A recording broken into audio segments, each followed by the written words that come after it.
گلے کو کہاں سے کتنا کاٹا جائے؟ گلے کو دیکھیں، گلے کے اندر 4 رگیں ہوتی ہیں، ایک کھانے کی ہوتی ہے، ایک سانس کی ہوتی ہے، اور 2 خون کی ہوتی ہیں۔ ان میں سے 3 رگوں کو لازمی کاٹنا ہے۔ اگر آپ نے 3 رگوں کو نہیں کاٹا تو پھر آپ کی قربانی ادا نہیں ہوگی۔ ایک کھانے کی، اور ایک پانی کیا کہتے ہیں سانس کی، اور تیسری ایک خون کی۔ ان 3 رگوں کو کم از کم کاٹیں گے تو قربانی جائز ہوگی، ورنہ جائز نہیں ہوگی۔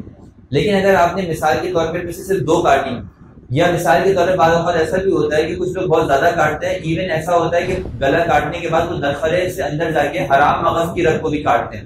یہ صرف اس لیے کرتے ہیں قربانی کے ساتھ کہ جس کی وجہ سے وہ جانور کو جلدی ٹھنڈا کرنا مقصد ہوتا ہے، تاکہ زیادہ سے زیادہ جانور ذبح کر سکیں۔ تو یہ بھی حرام مکروہ تحریمی ہے، اس میں جو ہے وہ جانور کو اذیت پہنچانے والی کیفیت پائی جا رہی ہے۔ اس لیے جب جانور ذبح کریں تو اس کے ٹھنڈے ہونے کا انتظار کریں، اور آپ قصائی کو روکیں۔ عام طور پر قصائی اس معاملے میں سنتے نہیں ہیں، اور پہلے سے آپ ان کو آگاہ کر دیں کہ بھئی آپ نے جانور کے ٹھنڈا ہونے کا انتظار کرنا ہے، اس کے بعد جا کے کھال اتارنی ہے، ورنہ ابھی اس کی گردن کاٹتے نہیں ہے، خون بہ رہا ہوتا ہے، تڑپ رہا ہوتا ہے، اور وہ پیچھے سے پاؤں چھیلنا شروع کر دیتا ہے۔ انتہائی سخت اذیت ناک، جانور کی بھی جو ہے اذیت ہے اس کے اندر۔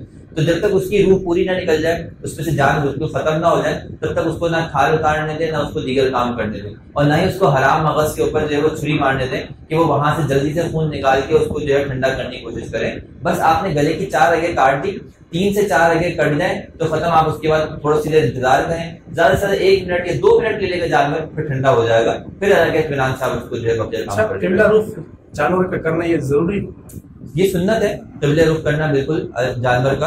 اور جانور کا قبلہ رخ اس طرح کیا جائے گا کہ جانور کو لٹایا جائے گا جس طرح ہم بالکل قبر میں لٹاتے ہیں نا، اس طرح کہ جب سیدھا لٹا دیا جائے تو اس کا جب چہرہ جو گھمایا جائے وہ قبلے کی طرف گھمایا جائے۔ بہت سے لوگ ایسا کرتے ہیں کہ جو وہ قبلے کی طرف پاؤں کر کے لٹا دیتے ہیں، جب وہ اس کی گردن سیدھی کرتے ہیں تو وہ قبلے کی اپوزٹ سمت میں یا دوسری طرف چلی جاتی ہے۔ حالانکہ مقصد یہ نہیں ہوتا، مقصد یہ ہوتا ہے کہ جب ہم جانور کو ذبح کر رہے ہوں، جب اس کی گردن آپ پکڑ کے سیدھی کریں تو جب سیدھی کیے ہوئے تو وہ ڈائریکشن جو ہے قبلے کی ہونی چاہیے، تو پیر اس کے قبلے کی طرف نہ ہو۔